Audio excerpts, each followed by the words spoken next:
de Independencia, Gonzalo Durán. Los saludamos vía Skype, va a aparecer en pantalla cómo está. Bienvenido, alcalde. Gracias por permitirnos acompañar también a la seguridad ciudadana de su comuna para chequear lo que está pasando, ¿verdad? El incumplimiento del toque de queda y la delincuencia. Usted que está ahí, se les ha llamado la primera línea a los alcaldes, en contacto directo con la ciudadanía. ¿Qué pasa en esta falta de cumplir con lo que dice la autoridad de parte de la ciudadanía y cómo va creciendo también la delincuencia? ¿Cómo lo vive usted directamente en Independencia?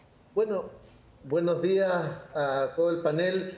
Buenos días, Tonka. Efectivamente, lo que nosotros hemos dicho es que la única manera de garantizar un cumplimiento adecuado de la cuarentena es con dos requisitos fundamentales.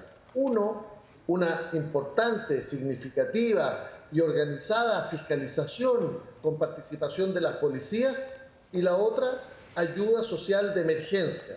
Y aquí un paréntesis, efectivamente han habido muchos anuncios, muchos de los cuales tienen que ser discutidos en el Parlamento, y lo que nosotros hemos dicho, todos los alcaldes del país, es que se requiere inyectar recursos directos para la gente que lo está pasando mal, que vive el día a día y que requiere ayuda de alimentación, ayuda de emergencia. Disculpa, alcalde, para entender, esos recursos directos que usted hace el llamado, ¿tienen que ver con lo que se está discutiendo hoy en el Congreso, el salario de emergencia? ¿Tiene que ver con lo que anunció el presidente ayer, este bono invierno, con el bono COVID también de hace unas semanas atrás? ¿O va por otro carril, para entender?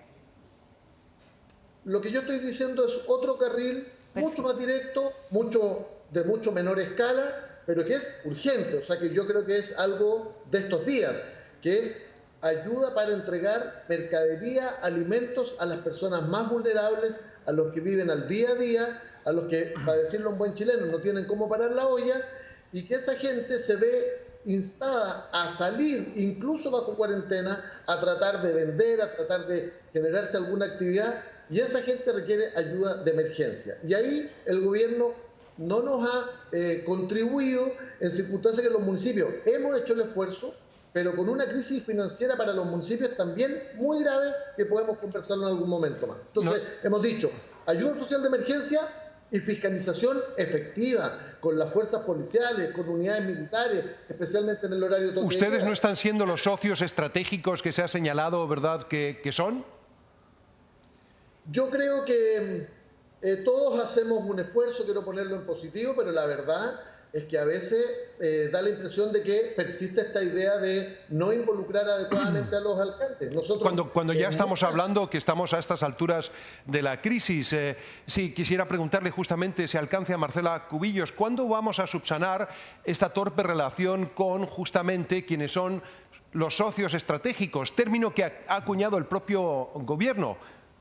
Yo creo que hay varias cosas en lo que ha dicho el alcalde. Yo creo que primero hay un tema que yo no quiero dejar de lado, que es de responsabilidad individual en el cumplimiento de las medidas de cuarentena y de cuidado. Veíamos hace unos minutos estas notas de delincuencia y uno de verdad quisiera ver a Carabineros y a la Fuerza Pública mucho más preocupado de combatir la delincuencia que de estar cuidando que un chileno no cumpla una cuarentena. Por lo tanto, yo creo que un llamado a la responsabilidad individual. El trabajo de los alcaldes, entiendo que hay una mesa de trabajo, algo leí, de que se estaba trabajando una propuesta para ir en ayuda de los problemas económicos que están hoy día en las municipalidades y que es evidente.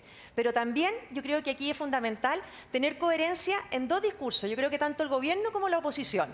El gobierno tiene que tener coherencia en un discurso cuando habla de la batalla de Santiago y cuando también habla de la forma en que se puede ir volviendo a una nueva normalidad, pero la oposición también tiene que tener coherencia, porque a veces en materia sanitaria se habla como si esto fuera Perdón, a durar Marcela, para siempre. ¿la oposición ha sido oposición? No, pero en materia, yo quiero decir una cosa, porque en materia sanitaria la oposición habla efectivamente como si esta crisis va a durar y va a ser muy larga. Pero a veces cuando negocia con los recursos del Estado, uno pareciera que esa oposición cree que la crisis va a terminar pasado mañana y por lo tanto los recursos se pueden disponer de inmediato todos hoy día. Por lo tanto, coherencia. Va a ser una crisis sanitaria larga y por lo tanto una crisis económica que también puede durar mucho más de lo esperado.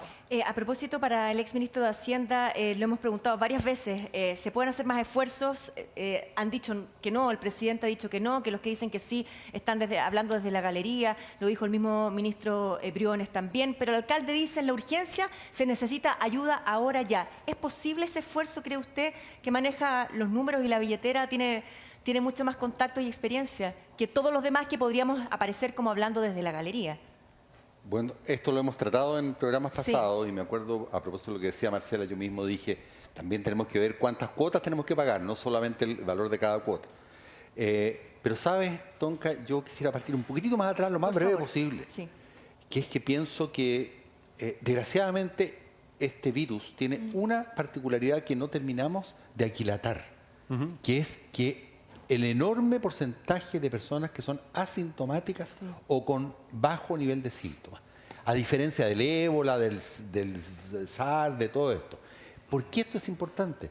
Porque su capacidad de propagación es enorme. Entonces, o usted lo logra matar cuando está chiquitito, por así se decía antiguamente, o después le crece y es muy difícil. Yo creo que, desgraciadamente acá, y por eso está la batalla de Santiago, nos creció un poco más allá de la cuenta. Al principio, y bueno, nadie en esto puede decir yo lo habría hecho mejor, porque es tremendamente difícil.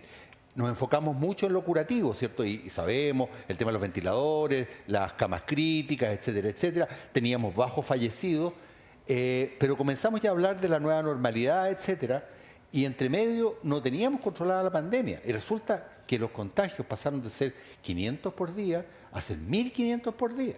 Fíjese usted que en Estados Unidos, producto de lo que se llama el reopening, la reapertura, han pasado a reproyectar los fallecidos de 70 a 140.000. Entonces ahora tenemos crisis económica, tenemos que abrir un poco la economía, pero no tenemos controlada la pandemia. Entonces estamos con dos situaciones muy difíciles de manejar. Mi particular opción, hablando lo que está, y esto simplemente en tono constructivo y propositivo, yo sería mucho más duro por un tiempo relativamente breve en la cuarentena de Santiago entero. Subir los testeos a 3 veces lo que está ahora y el rastreo y el aislamiento, con la atención primaria y con los alcaldes. Y durante ese lapso, que las ayudas económicas a las familias fueran coherentes con lo que se le está pidiendo en materia de confinamiento. Creo que si atacamos las cosas a medias, esto va a seguir, y el ministro de Hacienda va a estar con el problema de que si esto se proyecta tremendamente distante en el tiempo, va a tener que estar dando de cuentagotas. Decirles también, alcalde, ¿quiere decir algo, por favor? Adelante. Sí, perdona, es que creo que es bien importante lo que se acaba de decir y yo aquí quiero disentir un poquito de lo que dice Marcela. A mí me da la impresión de que aquí, más que oposición o gobierno, ha habido una tensión entre el nivel central y el nivel local. Los alcaldes no hemos sido escuchados adecuadamente.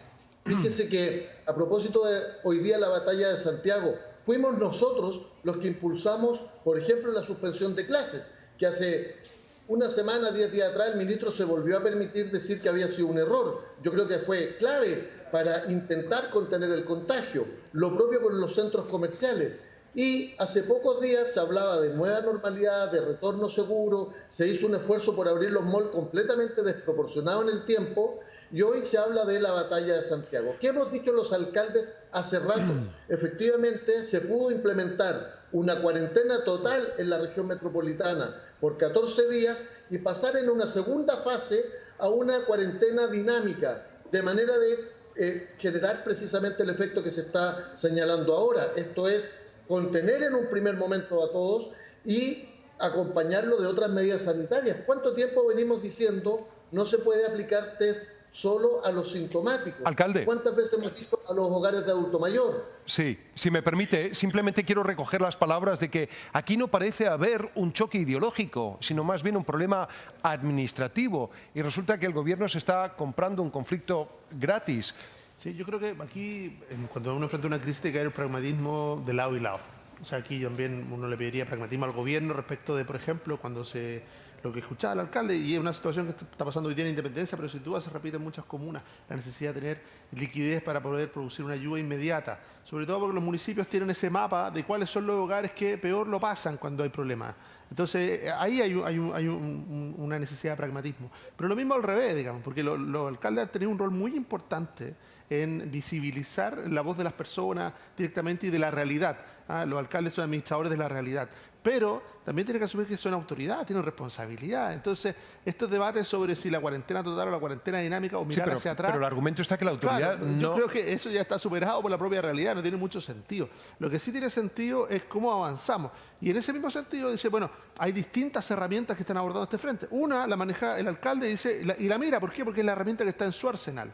Pero también uno dice, la oposición tiene que ser capaz de decir, bueno, hay una urgencia social, muchos hogares lo están pasando muy mal, y por eso lo que decía Mario tiene toda la razón. Dice, uno esperaría que la tramitación en el Congreso de los proyectos como el ingreso familiar de emergencia fuera breve, fuera rápida, y que de alguna manera esas personas pudieran ya contar con esos recursos, sobre todo porque van a tener que enfrentar un invierno muy duro. Entonces debieran contar esos recursos ya en mayo y no quedar postergados. ¿Por qué? Por este dime o direte o por la diferencia que escapa de lo pragmático y se acerca más a lo ideológico. Porque